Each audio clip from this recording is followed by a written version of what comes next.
Chadwick Boseman, the actor who was best known for playing the lead role in the Black Panther film, has died from cancer at the age of 43. We can speak to our reporter in Los Angeles, David Willis. David, I mean, this was an actor who made a very big impression. It's such sad news, and it's come as a surprise to many people.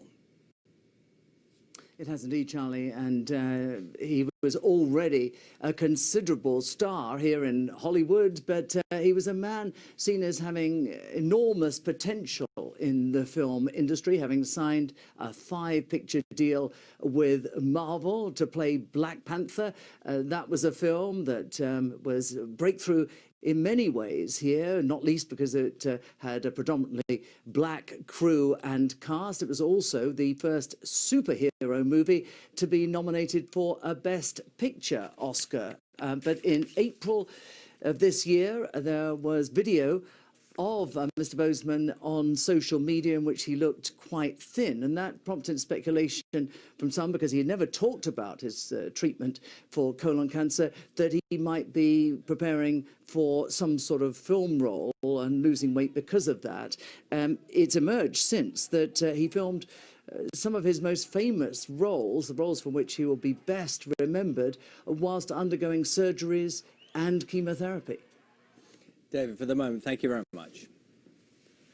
And The Hollywood Reporter leads on tributes being paid to Black Panther actor Chadwick Boseman, who's died from cancer. And we'll be talking about that more in a few minutes' time. Many tributes being paid today to an actor who many people said had an extraordinary future ahead of him. That film is absolutely phenomenal as well, and there'll be a whole generation of children who will have been brought up watching that, and it will have transformed perhaps their view of what was formerly a very white Hollywood, really culturally significant. Yeah, let's talk about it a little more now. Joined from Los Angeles by the entertainment reporter Sandro Manetti. Very good morning to you, Sandro. Yeah, lovely to see you there. Now, you know, we were just discussing in the studio, Chadwick Boseman was an actor who'd made such a big impression, and so many people talking about what lay ahead and the impact that an actor like that was going to have. One of my favourite tributes to him in the last few minutes comes from his Avengers co-star, Mark Ruffalo, who said on Twitter, his greatness was just beginning.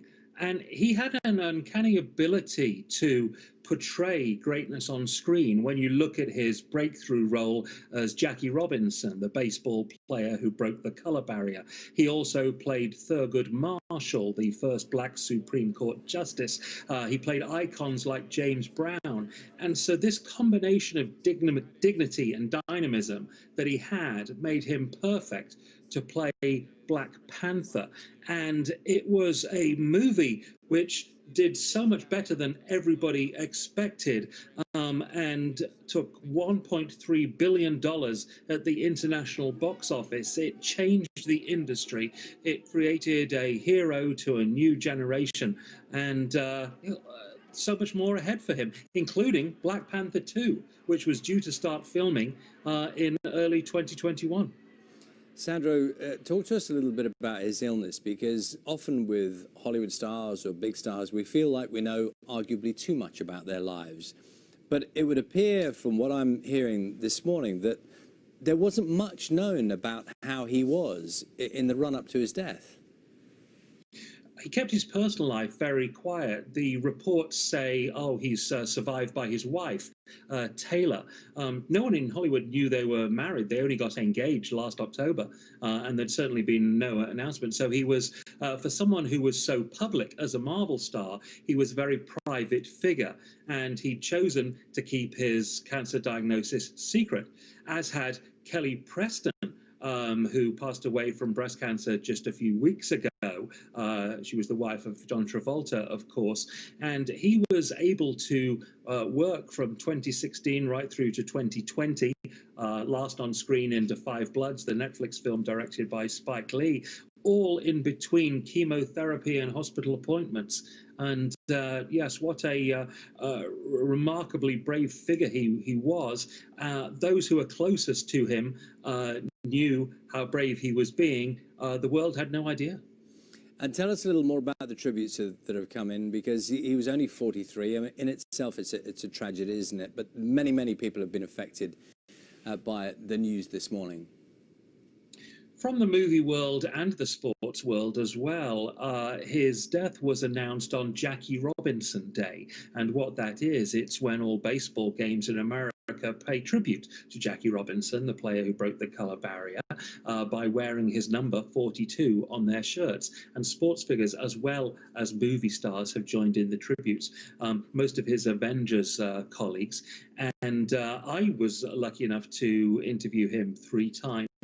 And such a quiet dignity. He certainly wasn't as bombastic as a lot of movie stars, and it made you understand why he was such a great choice to play icons, because he carried himself in both a modest and a regal way, if that makes any sense. And he's gone at such a terribly young age, but I think the legacy he leaves and the doors that he's thrown open for heroes in Hollywood, his impact will be felt for a very long time. Sandra, good to speak to you this morning. Thank you very much, and for those tributes as well. Sandra Manetti, just talking to us about the news this morning. It's been announced that Chadwick Boseman, who's 43 years old, actor, has died from cancer.